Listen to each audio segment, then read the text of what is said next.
Thank you, Mr. Chairman, and thank you to both of our witnesses for your testimony. Director Peters, you have inherited leadership of a deeply troubled institution, and I suspect you some days feel like your job is more akin to trying to change the direction of an aircraft carrier than lead an agile and well-resourced organization, because its BOP is frankly neither. And I appreciate the determination, openness, and vigor with which you've approached this task. And to Inspector General Horowitz, it was very encouraging to hear that the two of you are working together responsibly, that instead of viewing the IG as a hostile party, you as a BOP director are engaging around these issues. Nonetheless, as the chairman pointed out, and I want to thank you, Chairman Durbin, for your engagement and determination on this issue over many years. There are lots of recommendations that have not yet been fully implemented. There's lots of important policy work to do here. As Senator Blumenthal just said, federal corrections is a really important part of our criminal justice system. It doesn't get the attention that it needs and deserves. I've long been concerned with the overuse of solitary confinement and have appreciated the chance to work with Chairman Durbin in support of his Federal Solitary Confinement Reform Act now for several Congresses. Director Peters, I just want to say I appreciate your leadership in establishing an internal task force and partnering with the National Institute of Justice to develop further recommendations on this issue. But we've got lots of recommendations over many years of work. Inspector General, let's put aside just for the moment the issue of policy implementation and focus first on the need to have policies to implement. Can you just briefly elaborate on what is lacking at an overall policy level now in terms of addressing restrictive housing and single selling? Thank you, Senator. So that is one of the significant recommendations we've made in the past, many years ago, 2017 report, about the lack of an overall policy guidance for when people should be put in restrictive housing and when they should be single-celled. And we weren't alone in that. Actually, the BOP itself put together a 2021 task force and asked what should they do. They had 11 recommendations, I believe it was. And one of them was implement the OIG's earlier recommendation and put in place this policy. And that is still an open recommendation. So there needs to be an understanding among all the wardens in all 121 institutions that when and how should single selling be used. And let me just, if I could, Senator, just give you a sense during COVID. Directive went out from BOP leadership to not use single selling as a quarantine method, unless there was an extraordinary reason to do so. Well, 7 of the suicides were quarantined individuals during COVID, not because they were acting up, but because of COVID quarantine. By the way, 5 of the 7 hadn't had the review done before they were single-celled to see if they had indicia of mental health illness for potential, and after action reviews indicated that maybe all 7 did. Striking. Director Peters, can you just respond to that particular question about having a policy in order to be able to implement it? Absolutely. And so here's what we've done. First, I want to say thank you for your comments about the partnership with the Inspector General. I'd love to say publicly that the partnership has been exceptional. I am the former Inspector General of the state of Oregon, so I know very much to respect his very hard job. And we are working on implementing all of the recommendations. Here's what we've done as it relates to the fine point of the question that you've asked. We have a policy, a restrictive housing policy that has been under review and negotiation with the National Union for a very long time.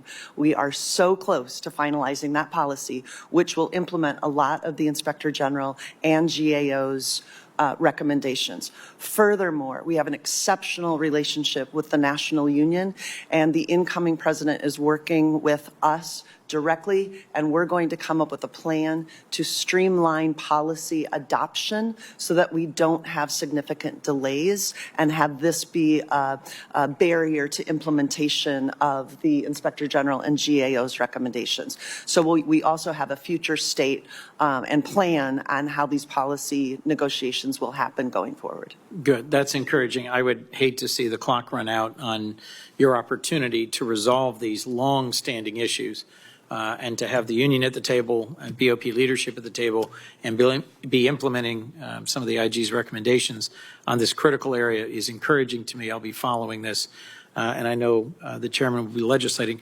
Could I briefly ask one more question, Mr. Chairman, with the forbearance of my colleague down the dais? When a federal defendant is found mentally incompetent to stand trial, my understanding is if they're released on bail, they're then required to be returned to custody to see if their competency can be restored in a BOP facility. But there's few facilities with this capacity. They have very long wait times, and that means that mentally ill but presumed innocent people can end up in interminable incarceration before they get the help they need and before the criminal justice process can proceed. This has led to charges being dropped in some cases due to speedy trial issues. Director Peters, can you speak about what BOP has been doing about this, and will you work with me on helping identify ways that Congress can help specifically on this issue? Yes, thank you, Senator. So this is another long-standing issue that the department has had around lack of resources that are resulting in this backlog of these reviews. And here's what we've done in the last year. We have added an additional beds at 40 additional beds at our facility in Chicago to help us peel back this backlog. We are looking at adding additional beds this year at another facility that we've yet to determine, but are working on a plan. We have also worked to create a psychology review team. That's a traveling team that's going to travel across the country now to help work on this backlog. And then further, we're working on a program where we can hire individuals who have their PhD but yet haven't completed their dissertation that would be able to come and help with these reviews as well. So this is a long-standing issue that we're trying to fix. It's a conversation that I've had with the U.S. attorneys on many occasions, but it is certainly in our sights. Thank you both, and thank you, Mr. Chairman, for your leadership. Thanks, Senator Coons. As we mentioned earlier, Senator Booker's subcommittee on crime is having a hearing this afternoon on staffing in the federal prisons, which has come up as in this morning's meeting many times. So let me recognize Senator Booker. First of all, thank you very much for this hearing, and I'm grateful for the two witnesses being here. Before I get to just a question on staffing in general, I just want to talk about mental health and the well-being of both people that are incarcerated as well as the mental health of a lot of our incredible correctional officers. Suicide rates for both groups are alarming to me. Nationally, according to this Society for Suicide Prevention, it's about 14 out of every 100,000 Americans die of suicide annually. That number alone should cause concern for all Americans that it's so high. But people in custody die at rates that are much higher. According to the Bureau of Justice Statistics, in 2019, it was up to 20 out of every 100,000 persons. So I'm wondering, first, maybe perhaps, Director, for the people that are incarcerated, what steps is the BOP taking to curb this extraordinary rate of individuals committing suicide in custody? Thank you, Senator. So we've done a variety of things, and while one suicide on our watch is one suicide too many, I think the things that we have implemented at the Bureau are represented in the data, in that our suicide rate is less than the general population and less than state corrections. And I think it has to do a lot with the psychology resources that we do have. While I am going to argue for more and better pay for those doctoral level psychologists, they do incredible work in terms of finding those individuals that need resources, and then we wrap those resources around them, and we have more work to do. We are looking at our after action reports, looking to see if those need to be more substantive. Are we sharing the data across the country when we find issues that need to be resolved? I personally, Senator, read every reconstruction report and then meet with a multidisciplinary team to talk about what we've learned and how we're going to implement changes going forward. And then just sticking with inmates, in an OIG report, there was a discussion of the Inmate Companion Program, in which institutions may utilize individuals who are in BOP custody in lieu of BOP staff. And it seemed to have some really promising success. The report indicates that both detained individuals and staff found several benefits from the program. Staff explained that program participants were more effective than BOP staff at suicide watches because they took better notes and interacted more frequently than staff. And so I'm just wondering, can you provide the committee with additional information on this program, and is it promising and something that you may want to expand? Yes, thank you, Senator. So as I've traveled to more than 40 of our institutions in the last year, I've had the privilege of meeting some of these companions. And not only does the data bear that it is a productive program, but just hearing the anecdotal stories about their ability to connect better with a peer, if you will, than maybe a corrections professional would be able to do has been quite profound. And they take their job so seriously. So we train them. We just don't select random adults in custody. We have a really clear selection process. And then we train them like we train our staff on looking for those predictive characteristics that we're looking for. And just to jump in, and I apologize interrupting because I want to try to get two more questions in respect Senator Ossoff's time. Law enforcement in general has a real challenges with mental health, and the suicide rates of law enforcement in general are difficult. Can you just talk about the BOP personnel really quick, and then I'll get my other question out on the staffing issues for correctional officers. Can you just provide the committee with an update on some of the financial incentives that you've talked about before? I just still find it astonishing that correctional officers are at the very bottom of all federal law enforcement. The amount of money they make, to me, is why would you better to go be a TSA agent or jobs like that than it is in terms of the compensation. So can you address both the mental health and wellness steps you're taking for correctional officers, and then just those financial incentives, which seem to be urgently needed? And frankly, I think these incredibly hard workers need to be paid more. Thank you, Senator. Well, I certainly appreciate your passion around the mental health of our corrections professionals, who are often unsung heroes in the toughest law enforcement beat. And the data is startling. 1 in 3 have symptoms of PTSD. That means more anxiety, more depression. That means more reliance on substance abuse and higher levels of divorce. Over 90% are obese or in the overweight category. Over 90% have hypertension or pre-hypertension, which means they're on the track for cardiac disease. And so the data is staggering. And what we're finding across the country, in some places, they can leave the Federal Bureau of Prisons and work for state corrections and make 2 to 3 times more, let alone the bonuses that we're battling against at fast food organizations. So it is incredibly difficult. We have thrown every incentive that we can at this problem, every recruitment incentive, every retention incentive. We've increased the base salary by $2,000 for correctional officers. That's the amount of authority that I have.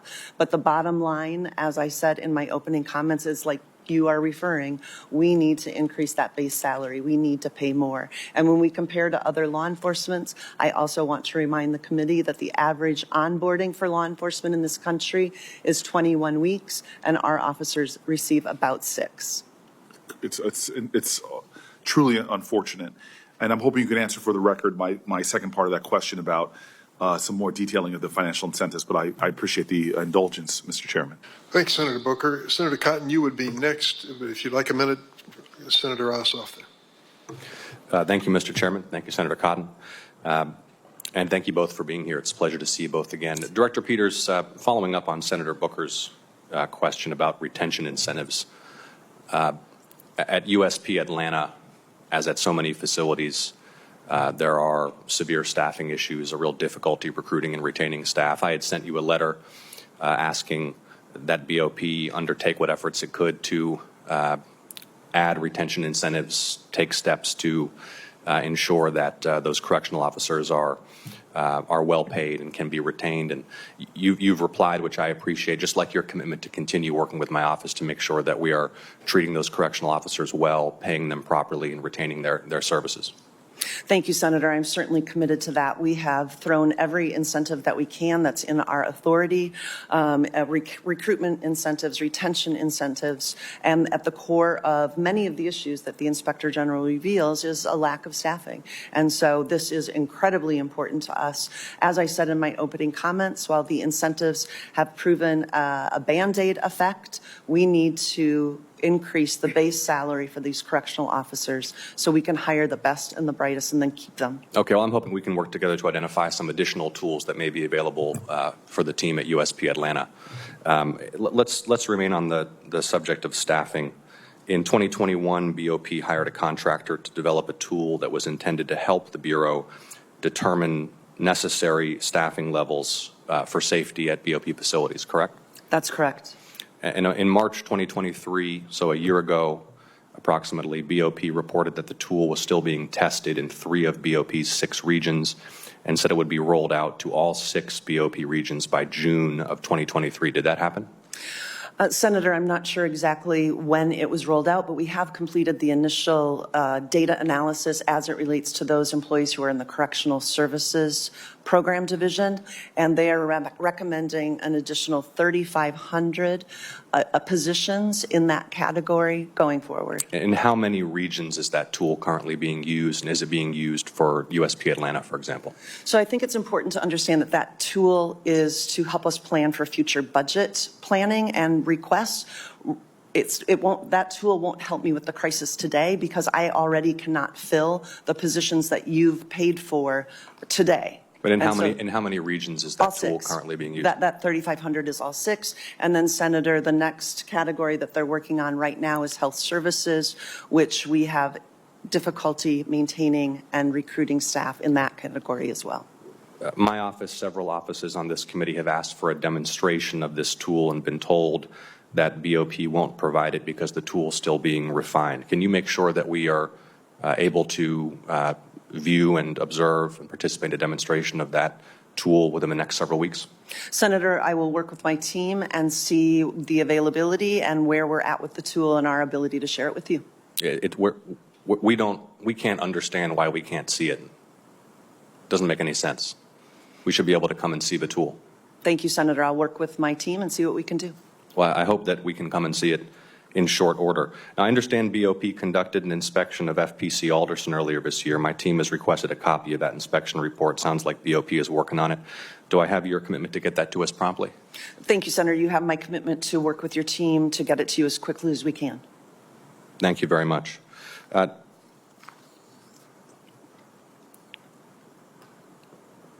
Inspector General,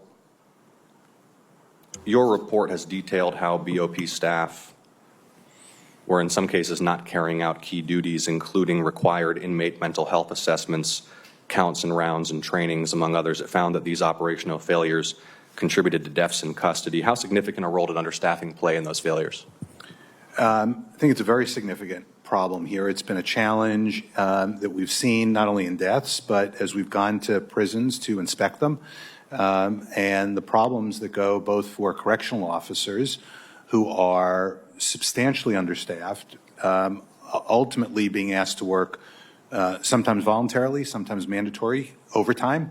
Then we have augmentation, which is pulling healthcare potentially, educational staff potentially, facility staff potentially to cover the duties of the correctional officers, which has a cascading effect, meaning there are long waits for First Step Act training.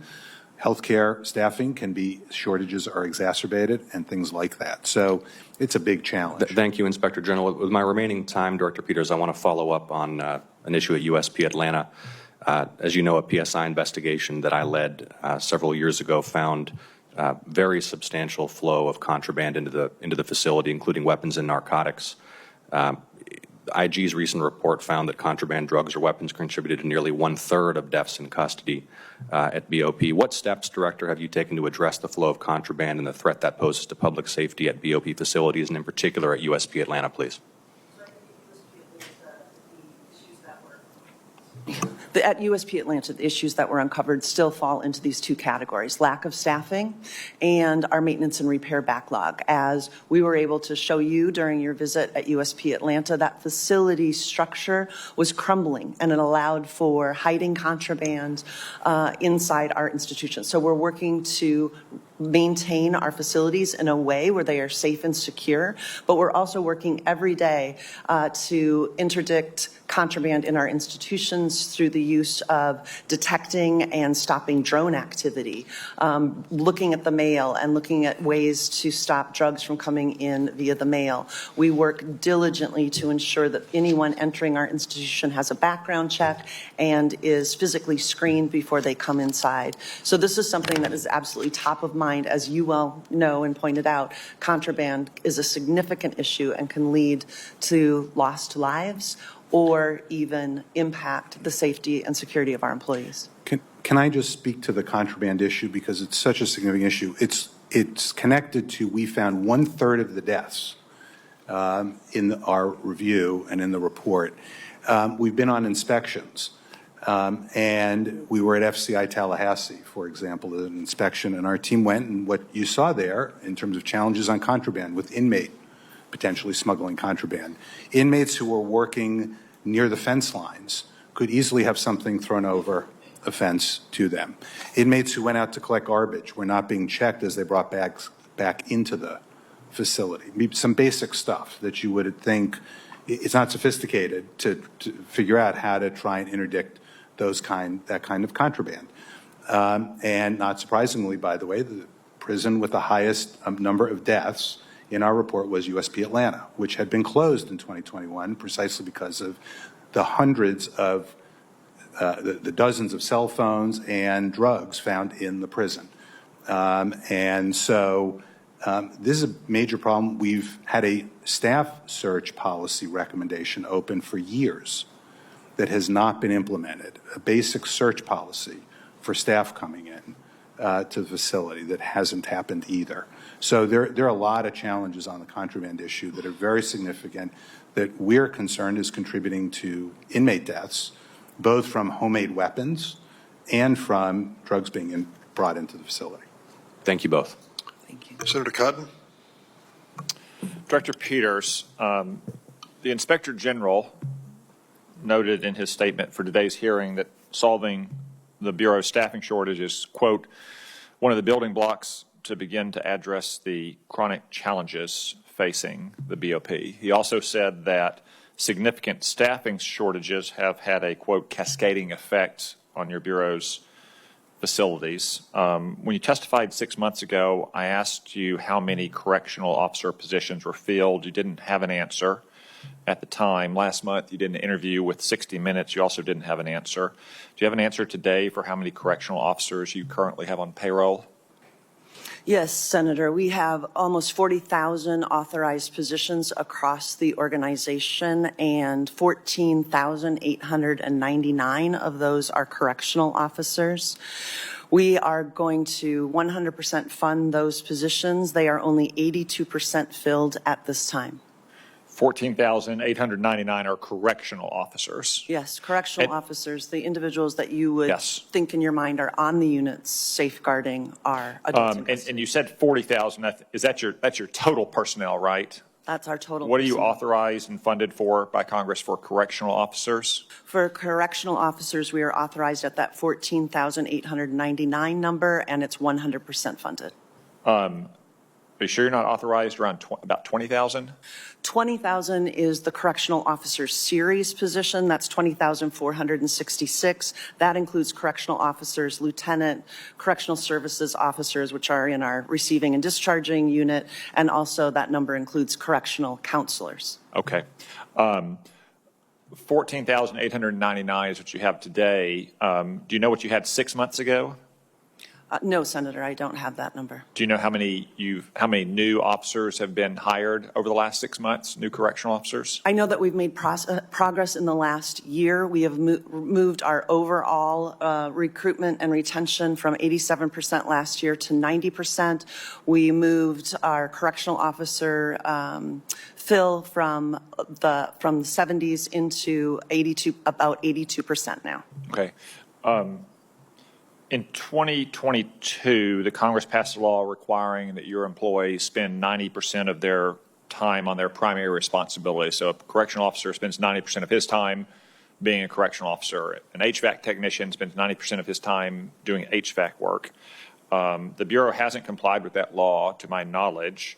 6 months ago when you were here, I asked how much time your employees are spending on average on their primary responsibility. Didn't have an answer. Do you have an answer for that today? I do, Senator, and it's different in every institution. In some of our institutions, we'll take USP Thompson right now because we've been able to lower the number of, lower the mission. We needed fewer employees, and so we're not relying on augmentation and overtime. When you look at Brooklyn, we are relying on it substantially because of the lack of staffing. Many of my officers are working 16 hours regularly, and we're having to engage in augmentation on a daily basis at that institution, which, as you well know, while those psychologists or teachers, whomever is being augmented, is fully trained and prepared to do that work, it also means that they're not able to do their current job, as you're alluding to. Yeah. So I take your point that you could average across all of your facilities, but that average is not particularly meaningful because each facility is its own world, and a facility that is well balanced is going to have everyone doing 90% of their job, whether it's HVAC or teacher or counselor or correctional officer. Another facility might be unbalanced and rely heavily on augmentation and overtime. Is that right? That's correct, Okay. Senator. And in those facilities where we are fully staffed or more full staff, we've just given clear direction to those wardens to begin over-hiring so that if they're in an economy where we're actually able to bring in correctional officers, we'll hire them and then we'll TDY them to some of these other institutions that are in more dire straits. Okay. But based on your answer, I assume you know the answer on a facility-by-facility basis. You have that data available to you? That's correct, Senator. Is that data public in any of your published reports? I will have to check on that and see. If it's not, if it is, please send us the link. If it's not, could we get that data for? We will work with the your committee? staff to Thank see what you. we can share. Yes, Senator.